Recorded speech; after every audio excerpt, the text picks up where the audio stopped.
तो दोस्तों मैंने हिस्ट्री में जो भी चीज आप लोगों को बताया, चाहे वो ऑब्जेक्टिव का हो, वेरी शॉर्ट क्वेश्चन का हो, शॉर्ट क्वेश्चन का हो, लॉन्ग क्वेश्चन का हो, सारा क्वेश्चन मेरे दोस्तों D2 वही छप गया है। जो चीज मैंने आप लोगों को 3-4 दिन से स्टडी करा रहा था, D2 वही क्वेश्चन छप चुकी है। और मेरे दोस्तों मैं बार बार आप लोगों को यही बात कह रहा था कि जब भी आप लोग क्लास करें, जब भी आप लोग ऑनलाइन क्लास चलेगी, उस समय आप लोग क्लास में सिर्फ ध्यान से सिर्फ सुना कीजिएगा ना, याद मत कीजिए। याद करने का झंझट मत रखिए, रटने का झंझट नहीं, सिर्फ समझने की बस कैपेसिटी रखिए। जो चीज मैं आपको बताऊं ऑनलाइन क्लास में ना, बस उतना आप लोग करते रहिएगा मेरे भाई।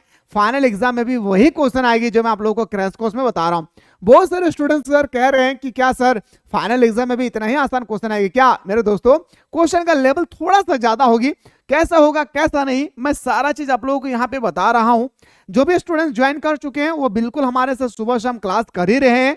जो अभी तक ज्वाइन नहीं किए हैं वह जल्दी से इस कोर्स को ज्वाइन करें और मेरे दोस्तों हमारे साथ बिल्कुल जुड़े रहें सुबह शाम दोनों टाइम पे सिलेक्टेड क्वेश्चन के साथ। यकीन मानिए, मैंने वादा किया था आप लोगों से कि एग्जामिनर की औकात नहीं होगी कि एक क्वेश्चन बाहर पूछ लिया जाए हमारे सेट से, जो मैंने आप लोगों को यहाँ पे प्रोवाइड किया हूं, 6 सेट प्रोवाइड किया हूं और सारा क्वेश्चन उसी से टपक गया है भाई। एक बार जाके देखिए। खैर जो भी है भाई, मैं अलग अलग डिस्ट्रिक्ट का सबसे पहले आप लोगों का आंसर की बता रहा हूं और सारे आंसर क्यों आप जो भी डिस्ट्रिक्ट से रिलेटेड है सारे क्वेश्चन पेपर को देखने की कोशिश कीजिएगा, इससे आपको फाइनल एग्जाम में मदद मिलेगी। तो चलिए मेरे दोस्तों मैं आप लोगों को क्वेश्चन की ओर लेकर चलता हूं।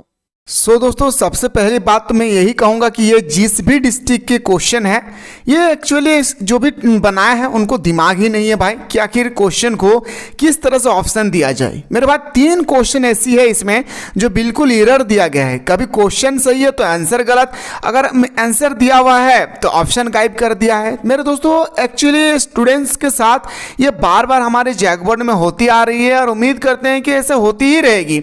लेकिन अगर हम सब मिलकर अगर इसके विरोध में अगर कंप्लेन करें तो फिर ये सिस्टम को हम लोग हिला सकते हैं, इतने पावर होती है हमारे स्टूडेंट्स के पास। लेकिन मेरे भाई उसके लिए हम लोग को एकजुट होना पड़ेगा। आखिर कौन कौन सा क्वेश्चन गलत है चलिए मैं आपको दिखाना चाहूंगा। सबसे पहला क्वेश्चन देखिए मेरे भाई, क्वेश्चन का लेवल देखिए, यहाँ पे बहुत ही टफ लेवल का भी पूछा गया, नॉर्मली था, कोई टफ लेवल का नहीं था।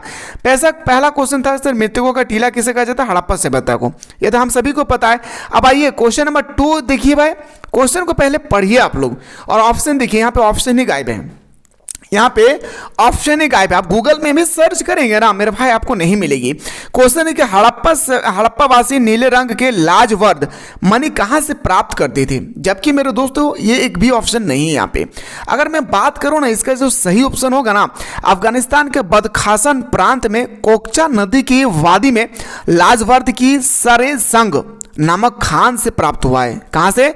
सारे खान, याद रखिएगा जगह का नाम रहेगा सरे संग खान, याद रखना है, वहां से प्राप्त हुई है।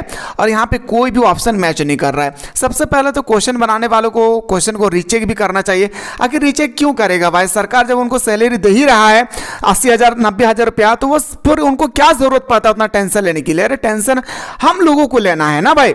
इसलिए मेरे दोस्तों इतना पढ़ के काबिल बनिए कि कभी भी अगर कोई भी क्वेश्चन अगर हमारे सामने आ जाए तो हम खड़े होकर कहें कि ये क्वेश्चन का ऑप्शन ही गायब है या तो ये क्वेश्चन का ऑप्शन ही गलत है। मेरे दोस्तों इसी तरह से मैं और 2 क्वेश्चन का आंसर बताने वाला हूं इसी तरह से। काली चूड़ी के नाम से कौन सा स्थान प्रसिद्ध है? काली चूड़ी, चलिए भाई बहुत ही अच्छा क्वेश्चन पूछा गया। काली चूड़ी कालीबंगान में हो जाएगा, ठीक है। अगला ये भी क्वेश्चन बहुत सिंपल सा, प्रियदर्शी किस शासक को कहा जाता है? तो हम लोग अशोक को कहते हैं, प्रियदर्शी के नाम से जानते हैं। 16 महाजनपद में सबसे शक्तिशाली महाजनपद क्या था? तो सबसे शक्तिशाली महाजनपद हमारा मगध महाजनपद हो जाएगी। यह भी हम सभी को अच्छी तरह से पता है। मौर्य वंश का संस्थापक कौन थे? तो चंद्रगुप्त मौर्य। ये भी हमारा राइट आंसर हो जाएगा। मेरे भाई आप लोग टेंशन ना ले, फाइनल एग्जाम में वैसा क्वेश्चन एरर नहीं रहेगी। अगर क्वेश्चन एरर रहेगी ना तो सरकार आपको नंबर देगी, या तो नंबर नहीं देगी, आपको लगेगा कि मुझे नंबर नहीं मिला है तो इसके विरोध में आप रिजल्ट के बाद कंप्लेन कर सकते हैं, ठीक है। धर्मसूत्र एवं धर्मशास्त्र में कितने प्रकार के विवाह का उल्लेख किया गया है? तो बताएंगे सर 8 प्रकार के विवाह का उल्लेख किया गया है। महाभारत के रचयिता का नाम क्या है? तो बताएंगे महाभारत की रचना करने वाला वेद व्यास है। महात्मा बुद्ध को देखिए निवारण की प्राप्ति कहाँ हुई थी, जबकि यहाँ पे लिखना चाहिए महापरिनिवारण। आधा लिख के स्टूडेंट्स को समझ में नहीं आएगा कि एक्चुअली लिखा क्या है। महात्मा बुद्ध को महापरिनिवारण कहाँ से प्राप्ति हुई थी, ये पूरा क्वेश्चन लिखना चाहिए उनको, है ना भाई। तो बताएंगे सर इसका राइट आंसर हो जाएगा क्वेश्चन नंबर 9 का हमारा बोध गया में, एंड ऑप्शन नंबर हमारा इज द राइट आंसर। अगला क्वेश्चन पे आते हैं सर, सांची का स्तूप की खोज किसने किया था।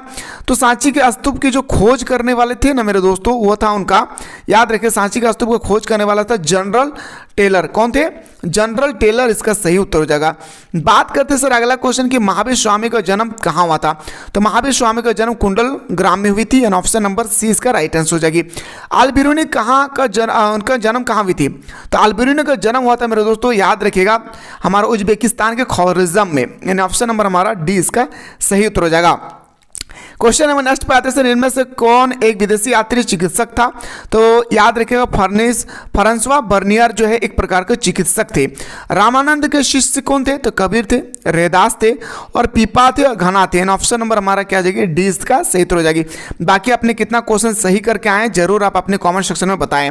ख्वाजा मोइनुद्दीन चिश्ती की खनकाह कहाँ स्थित है। तो ख्वाजा मोइनुद्दीन चिश्ती की खनकाह जो है अजमेर में स्थित है। कहाँ मेरे शेर शेरनियों, अजमेर में, ठीक है।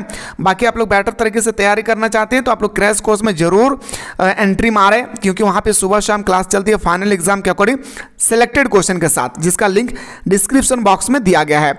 हरिहर एवं बुक्का किस वंश के शासक थे। देखिए मेरे भाई, मैंने चिल्ला के बताया था हरिहर और बुक्का जो है संगम वंश के शासक थे, और यह भी बताया था विजयनगर साम्राज्य में 4 प्रकार के वंश ने शासन किए थे, तुलु वंश, संगम वंश, और सालु वंश, और अरविडु वंश, ठीक है। अगला क्वेश्चन है सर, अमुक्तमाल्यद नामक के ग्रंथ को इसके लेखक कौन थे। तो क्वेश्चन नंबर 17 का हमारा राइट आंसर होगा, याद रखिएगा कृष्णदेव राय। विजयनगर साम्राज्य के सबसे शक्तिशाली शासक भी थे। 16-17वीं सदी के दौरान हिंदुस्तान में करीब कितने प्रतिशत लोग गांव में रहते थे। तो मैंने आप सुबह को ही बताया था 75%। कितना मेरे भाई, 75% मैंने सुबह को ही बताया था। अकबरनामा के किस खंड को आयन अकबरी कहा जाता है। अकबरनामा के कौन सा खंड है जिसका मेरे दोस्तों हम लोग आयन अकबरी के नाम से जानते हैं। तो बताएंगे सर इसका राइट आंसर होगा हमारा तीसरा। क्या हो जाएगी, तीसरा इसका सही उत्तर हो जाएगा। तंबाकू का सेवन सर्वप्रथम किस मुगल सम्राट ने किया था। इस क्वेश्चन पे आप लोग कंफ्यूजन ना हो, अकबर हमारा सही उत्तर हो जाएगी, लेकिन प्रतिबंध किसने लगाया था, हमारे जहांगीर ने।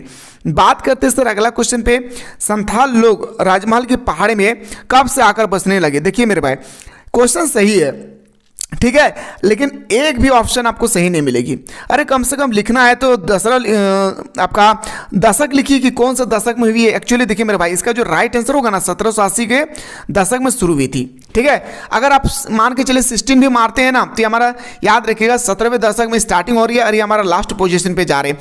तो दोनों ऑप्शन में हम लोग को कंफ्यूजन जता रही है। याद रखिएगा इसका जो एक्चुअली राइट आंसर होना चाहिए था ना मेरे शेर शेरनियों, 1780 इसका राइट आंसर होगा। आप गूगल में भी सर्च करके देख सकते हैं, मैंने आप लोगों को बताया था। लेकिन हाँ, अगर सी सही करके आए तो आपको मार्क्स मिल जाएगी। अगर आपने सी सही करके आए तो आपको मार्क्स मिल जाएगी, ठीक है। आइए बात करते हैं अगला क्वेश्चन पे। देखिए मेरे भाई, दक्कन दंगा आयोग ने ब्रिटिश पार्लियामेंट में रिपोर्ट का पेश किया था। इसका क्वेश्चन का जो सही उत्तर होगा ना मेरे भाई, एक भी ऑप्शन नहीं है। याद रखिएगा रिपोर्ट भेजा था 1878 को, याद रखना है भाई। सब में देखिए 18 लगा हुआ है, यहाँ पे 18 होना चाहिए, यानी 17 जहाँ पे 7 लिखा हुआ है। याद रखिएगा मेरे दोस्तों, यही ऑप्शन हमको लग रहा है कि सही लिखना चाहिए था, उन्होंने टाइपिंग में मिसप्रिंट किया है। ऐसा एग्जाम में मेरे दोस्तों, फाइनल एग्जाम में इस तरह से नहीं हो गया। अगर इस तरह से हो जाए तो आप इसके विरोध में कंप्लेन कर सकते हैं, ठीक ना, आपके पास इतना पावर है। तो 3 क्वेश्चन यहाँ पे हम लोगों को एरर देखने को मिला है अभी तक। सहायक संधि नामक व्यवस्था किसने तैयार किया था। सहायक संधि जो तैयार करने वाले थे लॉर्ड वेल्जली। अगला क्वेश्चन पे अगर हम लोग बात करते हैं, अगला जो क्वेश्चन हमारा 1857 के दौरान बिहार से विद्रोह का नेतृत्व किसने किया था। तो बिहार से किया था हमारा कुंवर सिंह ने। किसने मेरे शेर शेरनियों, कुंवर सिंह ने किया था। ऑप्शन नंबर सी हमारा राइट आंसर हो जाएगी। मुगल बादशाह बहादुर शाह द्वितीय को गिरफ्तार करके कहाँ भेजा गया था। मैंने चिल्ला के आप लोगों को बताया था, रंगून भेजा गया था, म्यांमार भेजा गया था, बर्मा भेजा गया था। महात्मा गांधी दक्षिण अफ्रीका से कब लौटकर घर आए। तो 1915 को गए थे। कब, 1893 को। असहयोग आंदोलन किसने शुरू किया था। तो बताएंगे सर महात्मा गांधी ने 1920 में। भारत छोड़ो आंदोलन में ही महात्मा गांधी ने नारा दिया था, करो या मरो की नारा। तो 1942 इसका सही उत्तर हो जाएगी। भारतीय संविधान को कब लागू किया गया। 26 जनवरी 1950। ऑप्शन नंबर हमारा D is the right answer. भारतीय संविधान के प्रारूप समिति का अध्यक्ष कौन थे। तो बताएंगे सर भीमराव अंबेडकर। ये तो सर आपका बिल्कुल ऑब्जेक्टिव क्वेश्चन था, अगर मैं आप लोगों को बात करूं, आप लोगों को जो आती लघुत्तरी प्रश्न है, जो दो मार्क्स का क्वेश्चन था, अल्बेरुनी द्वारा रचित पुस्तक का नाम क्या था, इस गोत्र से आप क्या समझते हैं, हड़प्पा सभ्यता को सिंधु घाटी सभ्यता क्यों कहा जाता है, क्योंकि ये सिंधु नदी के किनारे बसा हुआ था। मैंने आप लोगों को चिल्ला चिल्ला के पढ़ाया भाई, इसलिए मैं अभी भी बोल रहा हूं कि आपके पास अभी भी 50 दिन समय है, सर झुका के चुपचाप से पढ़ते रहिए जो मैं पढ़ा रहा हूं, ठीक ना। प्रारंभिक भक्ति आंदोलन की उत्पत्ति भारत के किस भाग में हुई है, विजयनगर और बहमनी राज्य के बीच संघर्ष का क्या कारण था, दामिनी कोह क्या है, संथालों की भूमि को हम लोग दामिनी कोह कहते हैं, भारत छोड़ो आंदोलन की शुरुआत कब और कहां हुई थी, ठीक है, उद्देश्य प्रस्ताव कब और इसके किसने प्रस्तुत किया था। अगर 3-3 मार्क्स का क्वेश्चन पूछूंगा तो पागलपन देखिए यहाँ पे पूरा का पूरा मेरे दोस्त इंग्लिश में दे दिया है। इतना पागल इंसान हम कभी देखे नहीं भाई, देखिए इंग्लिश में दे दिया है, जबकि झारखंड के 99% स्टूडेंट्स को हिंदी समझ में आती है। पागल बोर्ड नहीं तो क्या कहेंगे भाई, बताइए, ठीक है, क्या बताऊं भाई, चलिए उनकी मर्जी है, ठीक ना। क्वेश्चन को आप लोग एक बार अच्छी तरह से देख लीजिएगा कि आखिर किस प्रकार से क्वेश्चन पूछा गया है, एक एक क्वेश्चन को देखना बहुत जरूरी है। और हाँ देखिए, इंग्लिश में भी अगर हिंदी में भी लिखा है ना मेरे भाई, तो आज वो गरीब यहाँ पे लिखा गया, आज वो गरीब लिखा गया भाई, ठीक है। खैर चलिए, ये सब क्वेश्चन आप लोग बहुत ही इजीली से कर लेंगे, मुझे पूरा उम्मीद है कि अगर हमारे साथ अगर क्लास में जुड़े होंगे तो आप लोगों को सारा क्वेश्चन इजीली से आपको सारा चीज़ों है क्वेश्चन समझ में आ गया होगा। चलिए मेरे दोस्तों, मिलते हैं इसी तरह से हम लोग नेक्स्ट वीडियो में।